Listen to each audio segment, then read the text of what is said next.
Hi, I'm Coffee Kevin, and we are going to, let's see, we're going to do a number of things today. We're going to brew with one of the roasters that I met at Coffee Fest was Noble Coffee. There are a couple of Noble Coffees in the U.S., but I think they kind of have a right to use the name Noblesville, Indiana, and I don't think Noblesville is a new town exactly. But I'm going to talk to, I met Mark Littler of Noble Coffee and Tea Company Limited. We didn't talk tea, we just talked coffee. And we talked about blending, and we'll be able to run that in just a second. And then we're also going to, I'm going to use a product that I knew about this product before. In fact, I've tried to get them to come to CoffeeCon before when they first started, but I'm sure, they had a lot going on then, and hopefully they will be at a CoffeeCon event. But it's Third Wave Water Company, and they sell actually ingredients that you add to your water. And we'll talk about that. And we're going to use it today in our brewing. And then let's see, we'll be using the Brim kettle, which is kind of a cool, actually is a very cool product. To be honest, it was the one I was most ho-hum about when they offered it to me to test out. But we'll talk about what's special about it, and but first I want to run this. I really was interested to talk to someone about blending, and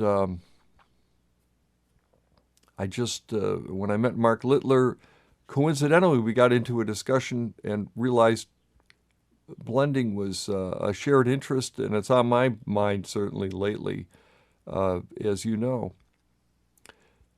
After that, we'll have a Coffee Con update about our fundraising.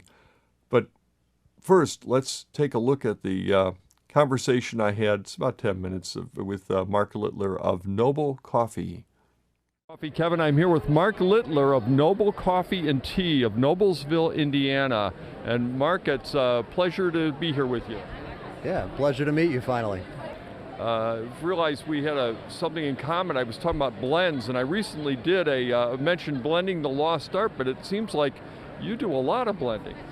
Yeah, we do quite a bit, and we do, as we talked yesterday, a lot more of the maintenance part of blending, not the glamorous part of coming up with a new blend. We get to do that every once in a while. I like to do seasonal blends and do a holiday blend and those kind of things, but it's definitely an art form, and there's not a lot of rules. It's up to you to taste and be creative. Now, what do you have a methodology though that you start with to do a blend or to control the blend? I usually do a couple different roast levels on the coffees that I'm using to try to hit the flavor profile, and then I cup each of them individually, and then blend my brewed individual coffees, and that's kind of step one, and I work from there into actually roasting and cupping a production blend. If someone was starting and they just wanted to play with it, is there like type of regions of coffees that tend to be the foundation of blends, or is it, how exactly do you start? It's good to start with regions, I think, because you can get some characteristics that are going to be common between the coffees. You may not have as much available if you're just starting. So pick the typical characteristics of a region that you're looking for and what you want to come through in your final blend, and roast to accentuate that before you blend it.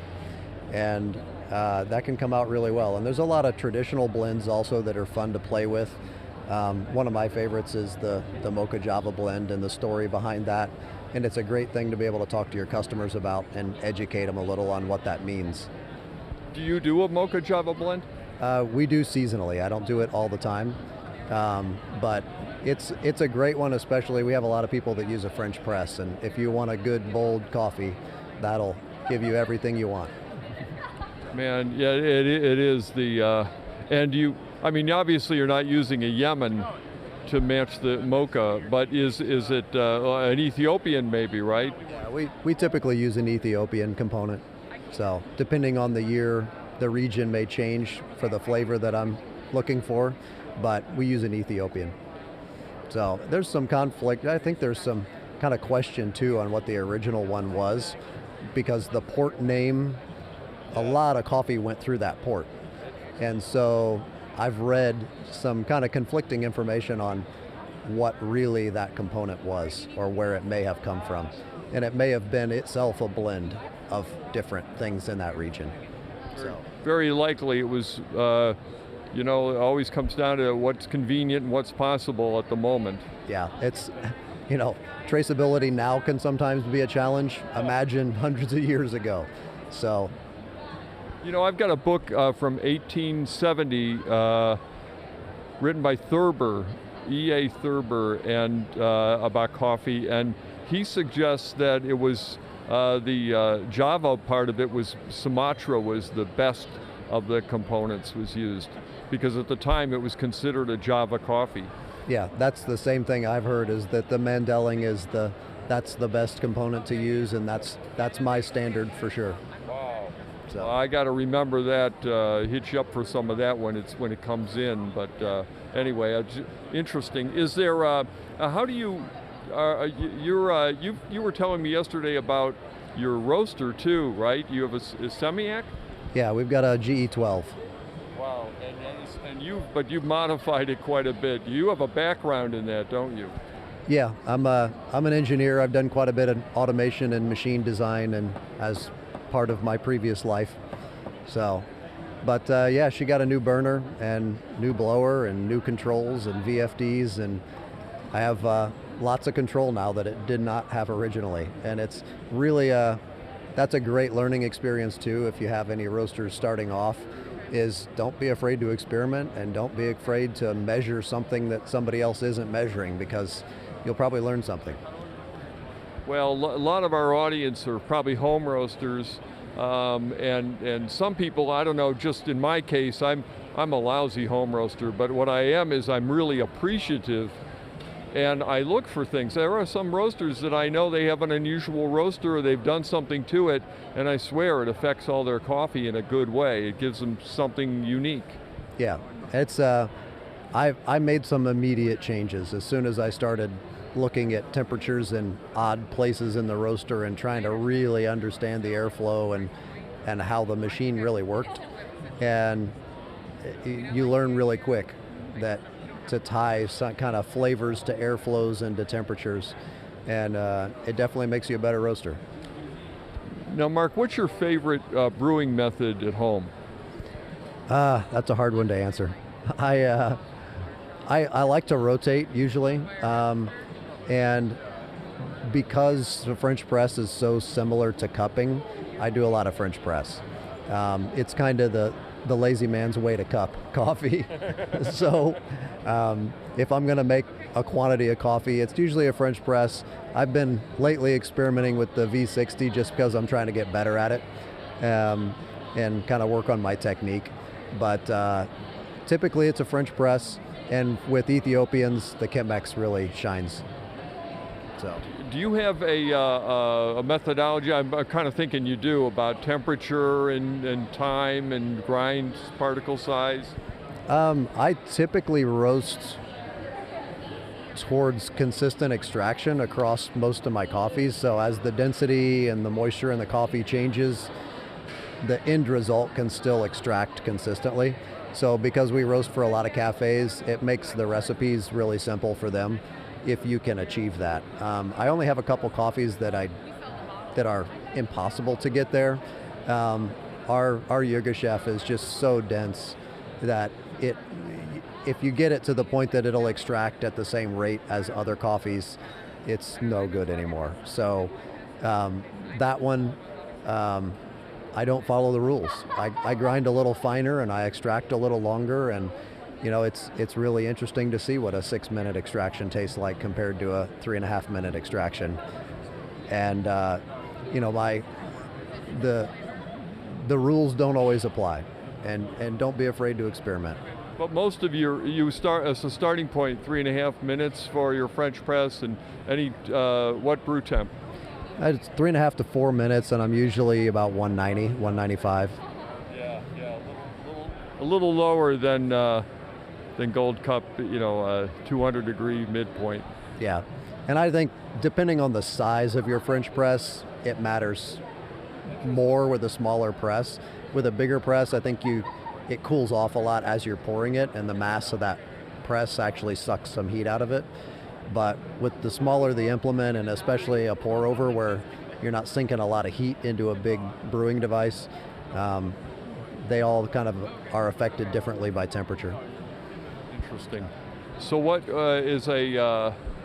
what's a good, if someone had to pick one blend of yours to try to either mail order or try to get some and try it, what would be a good starting point for someone who comes from a third wave, brewing point of view?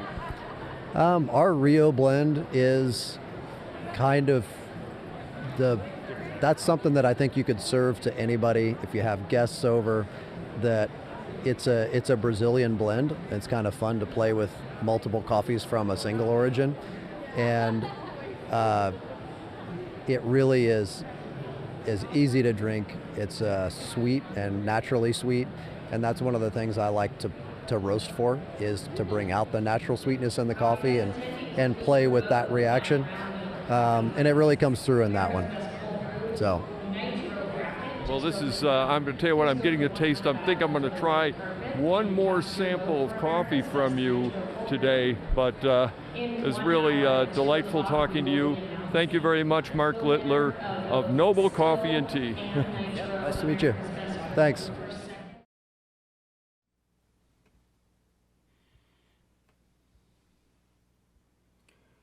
All right, and that was really really fun getting a chance to talk with Mark about blending, and he is, it always happens. He looked around for a specific blend he wanted me to try, and he was out of it. So by that point in the event, which just says something for Coffee Fest, they had it was, I believe, quite successful as a trade show, and I definitely am looking forward to him sending it. He said, but he did give me some coffee as kind of a consolation prize. He gave me a Tanzania Peaberry, and I've really enjoyed it. And unfortunately, it's gone. So we have to get some more coffee from Mark. I'm also using, by the way, this Third Wave Water mineral supplement. They were there too, and again, I've talked to them before in Cedarville, Ohio, and it really is easy to use. I didn't know how it would work, but they're little packets, and you just tear it open, and each packet is treats a gallon of water, and you get distilled water, because you don't want any minerals in it. You want it's an exact control of the water, just like when we had New York Water, we interviewed them, and that's a system that treats your water so that it ends up with the mineral balance of New York water. Well, this does the same thing. It does something similar, and this says classic profile. I wonder if that means that they're going to come out with other profiles. In other words, can we get a Seattle profile? Can we get a New York profile? It'd be very interesting. Certainly, I can say unequivocally, that the water that you use to brew coffee has quite a bit to do with the taste. one of the challenges the industry has, and for us as home users have, is that water, based upon where we are, will change the balance of flavor and taste in the coffee. So I'm all for finding ways to establish consistency so that we can. It's hard enough to agree on things, but especially when we're not tasting the same thing. Okay, let's make this start this Chemex going, because if I'm going to talk a lot, I want to drink coffee while I do it. This is 28 grams. This is exactly what I had left of this coffee, and as a matter of fact, it was an easy decision for me which brewer to use. It was going to be this Chemex because 28 grams is exactly what I use. And I used to grind it coarser, but not for this, not for the pint. The pint flows a little faster than the other Chemexes, the larger Chemexes. I believe, even though it's brilliant of Dr. Schlimbaum to design it, assuming he designed the pint, I think he did.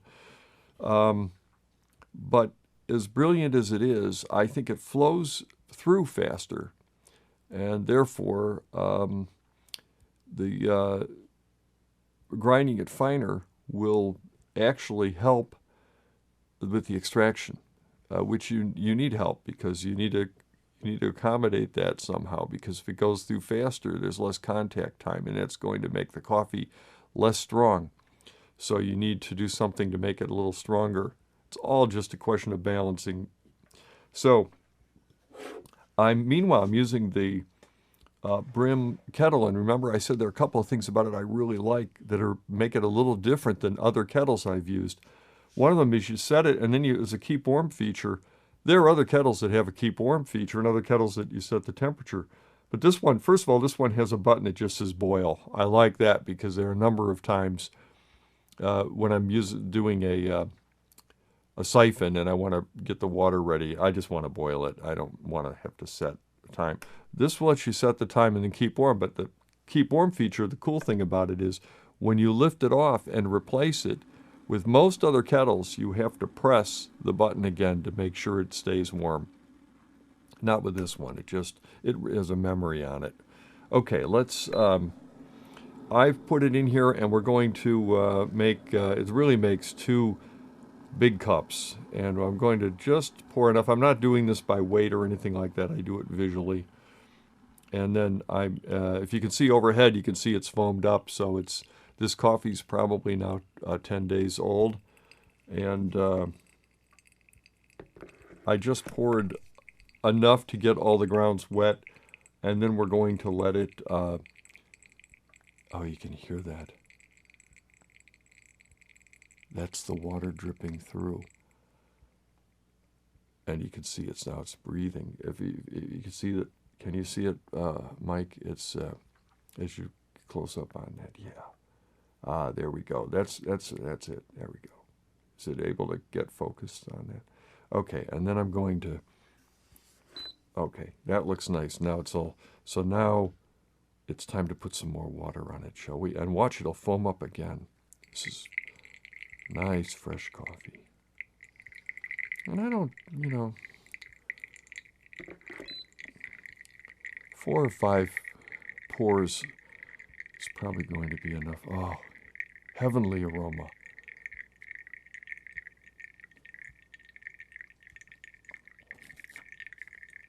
And I was talking to Brandon Meads on the phone this morning. He said, my wife said something, asked if you knew about ASMR, and it's Autonomous Sensory Meridian Response. And I've heard of it, but I really had no idea what it really meant. And it's the idea that sounds can be extremely relaxing. And yeah, I do like sound a lot. There we go.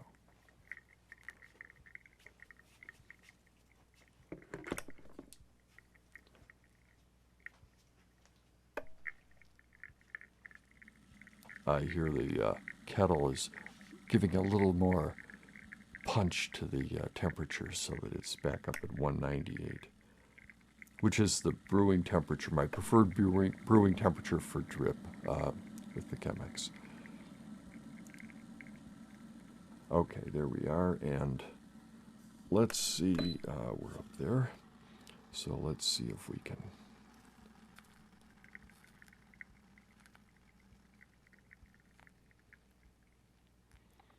So far, I have not noticed any difference in how, and by the way, this is also not a review. If I review third wave water, I'm going to want to do some measurements. And basically, I can tell you it's got magnesium, calcium, and sodium in it. Interesting about the sodium, I'm sure it's just a trace amount. Probably softens it just a bit. You know, that's not unusual. In fact, if you look, most creams have a little bit of sodium in there too. And I think it is designed to address pH.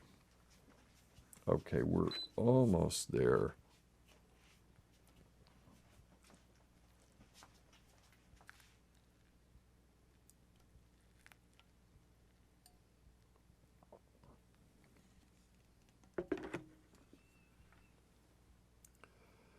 We are.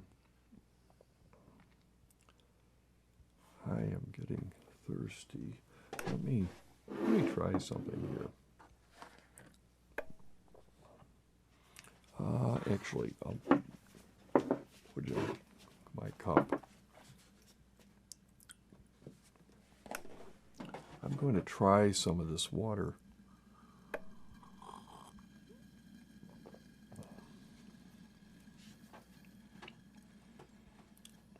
Nothing jumps out. It tastes good.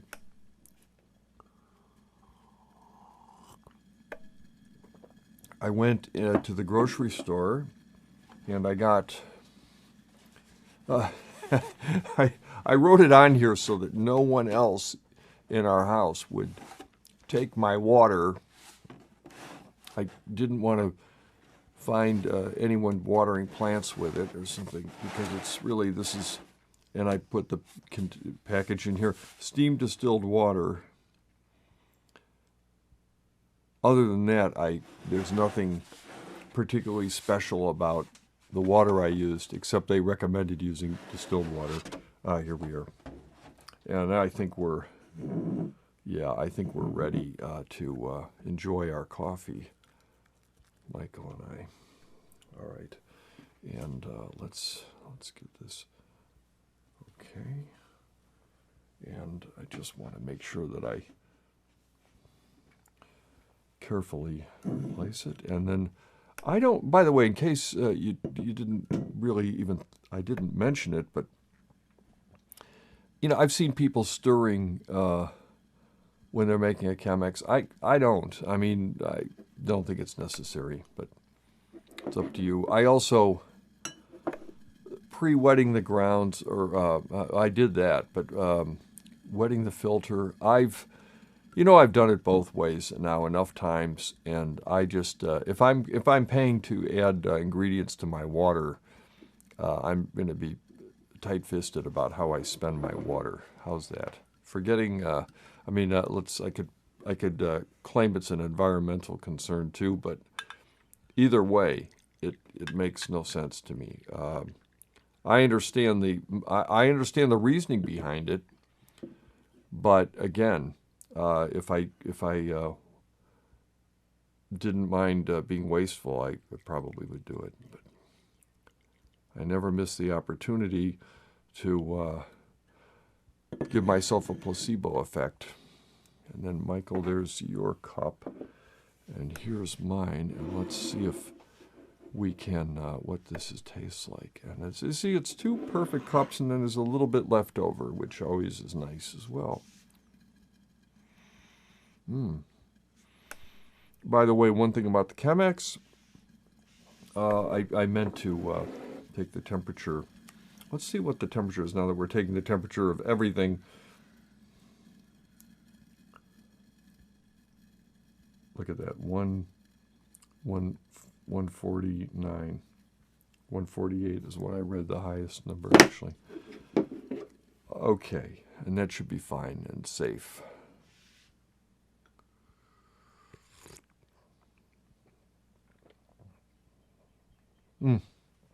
Well, I can tell you, and this isn't the first time I've used it. I've I'm on my second gallon. Uh, Again, this is not a review. I'll do a formal review for Coffee Companion, but I think this is pretty significant. I think it's pretty significant. I think if, when you think of all the things that people do, and I just brought up a couple of them. I mean, people are, I use extra water to wet the filter beforehand to rinse away the taste, the horrible chlorine taste of the filter, which is rather silly at this time in history because, frankly, I believe they use hydrogen peroxide in Melita. I don't know about Chemex. But I did address it with Melita once, and I think it's is there a paper taste? Some people claim there is. Well, I'm a person that notices other tastes, but not that one.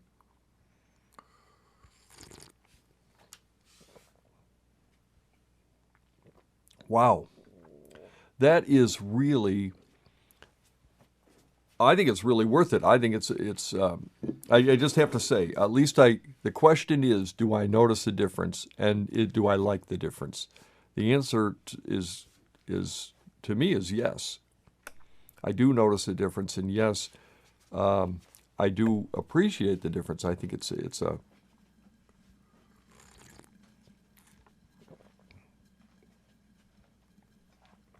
Complexity. It's not that complexity is different or there's more complexity. It's that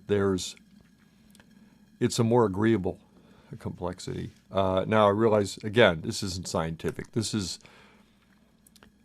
probably the closest I'll come to the new car smell that you get in unboxing videos.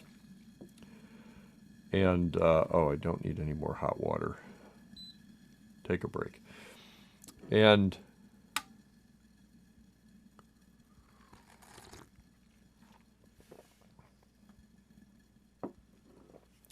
one of the things the industry should be doing, if they think it's worth it at all, is trying to find out why people put things in their coffee, whether it's flavors, whether it's cream, whether it's sugar, whether it's NutraSweet or whatever, stevia, sucralose. I'm done. There are.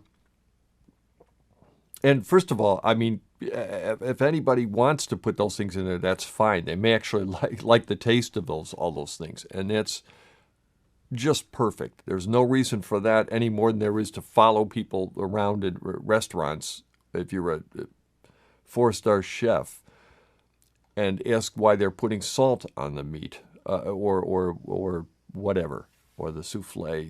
They're doing something with it or whatever they want to do. Is fine. But the question is there some reason they're doing it that has to do with your product? And that is their job. That is part of it. And I think that makes total sense. And I would say this is a game changer as far as the coffee goes. Every cup I've tasted so far has been the same result. I've tasted a significant difference. There are other things I've done, such as wetting the filters, that really, I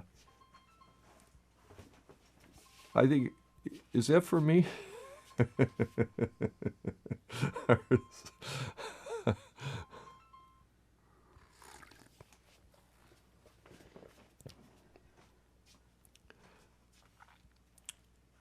Probably Pat telling me, don't go on about this. Let people put coffee in anything they want in their coffee. And that's fine. It really is fine, Pat. But I have no idea who it was. But I definitely think this makes coffee taste better. And it makes it taste there are studies that show coffee consumption is higher in areas that have certain balances in the water. And I think it's one of the first things I noticed. The story is I visited a coffee maker manufacturer, a major one that's located in the Midwest, and they had two maps up in their conference room. They had a map on one wall that said that showed consumption of coffee, and another one that showed water hardness. And I thought it was like a Rorschach test. I saw the two images had something in common, and I pointed it out to the people I was meeting with, and they were surprised. They had never observed it before. And it kind of startled me, actually. So I went, all I'm saying is really, if you get a chance, try this stuff. And I don't, again, no back end. I don't own the company. But I think it's worth, and I actually purchased this, so I wanted to try it. I've been eager to try it, and yeah, I do think they should come to CoffeeCon because I think they would sell a lot of it, but I also think they would, in a bigger picture, get the message out, and I would think the coffee industry should embrace it because I don't frankly see it for cafes. Cafes should address it more systemically in the water they use. But the rest of us, we're really making coffee at home, and all we care about is we want it to taste great. And this is something I would recommend trying it. That's all. It's up to you. And then if you don't, it's a risk. I think it was a $15 risk. I'm not sure how much it was for 12 capsules. That's enough for 12 gallons. So, and it's all I would use it for because, again, I'm not, I'm not going to, I don't want to water plants with it, or it's too costly for that. But it isn't. Be careful of any time I mention prices. I'm horrible at that. I really don't remember very well. Meanwhile, this I do want to. We launched our funding campaign for CoffeeCon. Someone on Friday night we changed things around because we had someone bring up to us good question. How can we vote on our city? Well, the best way we came up with, and because Indiegogo has certain regulations, so that you can't. So we were going to do multiple campaigns. So you really can't do that. But what we could do is we could have perks in there so that you could vote on a city that way. So you could vote with $10 for a city, I believe, and that's we've got cities on there, and what we're really trying to do is find out the top three because we think we can raise enough money to do three and have enough time to do three. We have enough time maybe to do 4 or 5, but if I say another number after that, I'm going to make my spouse very unhappy. But if we can get those funded, I'd do one every week if it were up to me, every weekend. But it's not up to me, and it's partly the cost. I won't deny the cost is prohibitive. And I think the industry has a hard time understanding it until it gets so popular that there are just such throngs of people ahead of time buying their tickets that they just say, well, it's a no-brainer. But I'm personally hoping, we launched it as L.A., but really you can go in there and you can talk about if you think it should be in Tampa, if you think it should be in Austin, if you think it's, again, Seattle, New York, Chicago, whatever, it's a way to vote. The top 3 cities are the ones we're going, should we raise enough money, we will do in 2020. So that's it. And right now, let's take a look at this clip, and then I'll come back and we'll talk about Thursday. We're going to have a show. I'm Coffee Kevin, author of The Art and Craft of Coffee, curator of CoffeeCompanion.com, and founder of CoffeeCon. CoffeeCon is a consumer enthusiast coffee event. Most others are trade shows, meaning the content and exhibitor attention goes to wholesale buyers, not you and me.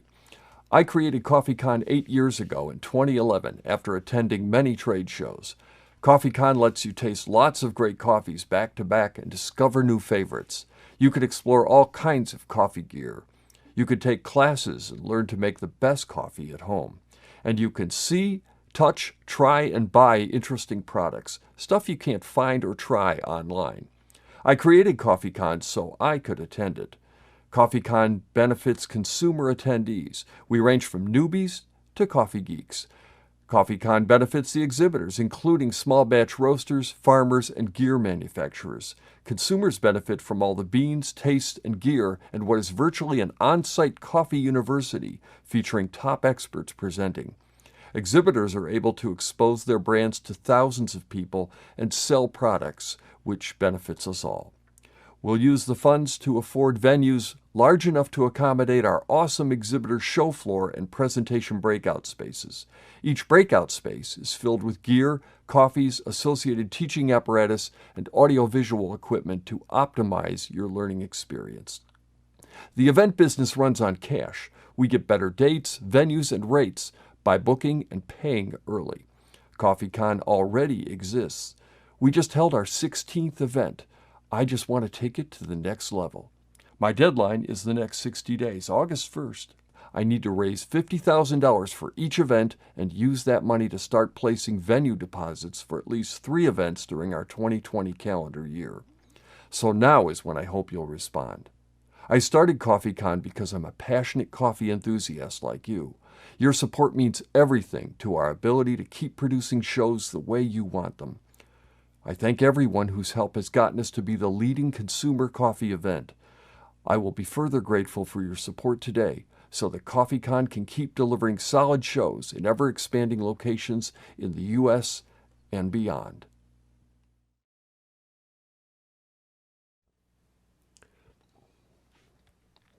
Well, anyway, that's the clip that's running, and I'm proud of the fact that I got it. I was able to read it in 2.5 minutes, which was the goal. So, and we had originally we wanted to make it a 90-day campaign, but Indiegogo has a rule that it has to be 60 days. So we had to adjust it.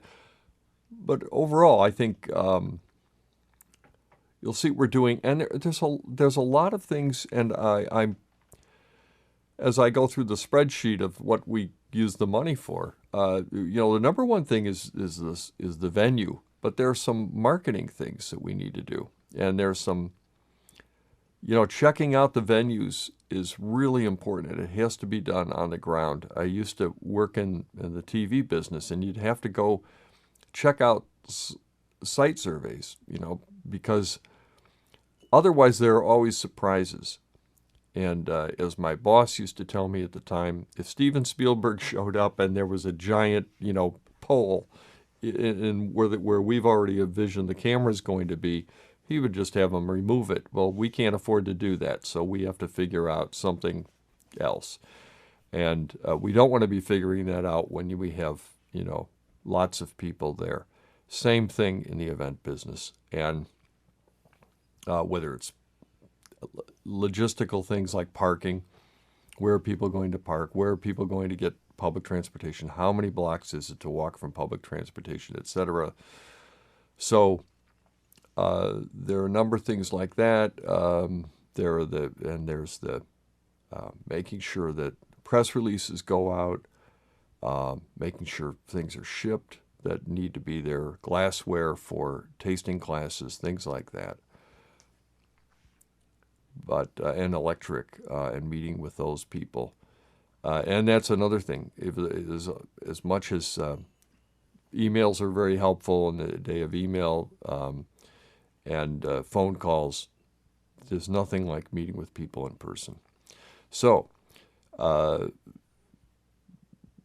just see if we really want to find out too. I mean, this is something I know. I'm convinced that people really want CoffeeCon, and I get all sorts of whether it's at our Facebook page or whether we get emails through our site from people saying, hey, when's CoffeeCon coming back? It's a great event. It really teaches, and it's not just a trade show that they let people into so I can watch people, buying, $10,000 espresso machines. It's got consumer gear there. Sometimes it has commercial gear that consumers can try just for fun, but mostly it's stuff, real world stuff that we all use. Things like tasting this kind of third wave water, tasting the difference between a Chemex and a French press or a siphon, and being able to compare the same coffee using those methods. Four-way flight class, created by Marcus Boney, who is a presenter at CoffeeCon, and meeting Ken Davids, who rates all the coffees. Every time anyone gets a 94 plus, they're always putting it on their package. Well, you should meet Ken and take his tasting class and find out how he evaluates coffees, what he looks for. It changes it's as important as things like this as how to. I'm big on how to brew. I'm not Ken Davids, but we each bring something to the party as presenters. We also have I have increasing a number of people that are producers in coffee, and they're interested to meet consumers, so they're interested to meet you. Admittedly, very few consumers actually buy green beans and roast them, but if they do, they can learn to roast at CoffeeCon. So that's why it means a lot to me, and at least come and share it or like it is fine. At least watch, you just saw the clip, so you've seen it now. But we'll have other clips too. I've got some other things that I realize it's a campaign, and this is what I love doing, and I love brewing coffee, and I'm a pretty simple guy, really. But this event is very near and dear to me, and we're just trying to find a way to keep it exactly. I'm not unwilling to change it at all, especially to improve it. It's always improving, I think, but we're also trying to keep it independent, and that's important, I think, so that it remains an enthusiast event. Anyway, on Thursday, we're going to have Rich Futrell. Rich is a green coffee guy, as a matter of fact, and he will be here, and we're going to have a cupping, an evaluation of several coffees Rich is going to bring along, and give a little, have fun with that. And I think it'll be interesting to see what's coming up. And Rich is a really interesting guy to have on and talk about that. And we'll be here on Thursday. I think we're going to try to do a Thursday morning, and looking forward to that. Looking forward to seeing you. Anyway, thank you for tuning in, and be sure to go. We're on not only Facebook but YouTube. I'm starting to put some more clips up there. We've got some other clips going way back. If you want to go back through the vintage years of CoffeeCon, and go in there and either subscribe or just like a couple of clips. I always appreciate that. And so. Anyway, have a great rest of the day. It's beautiful here in the Midwest. I hope it is where you are, and we'll see you on Thursday.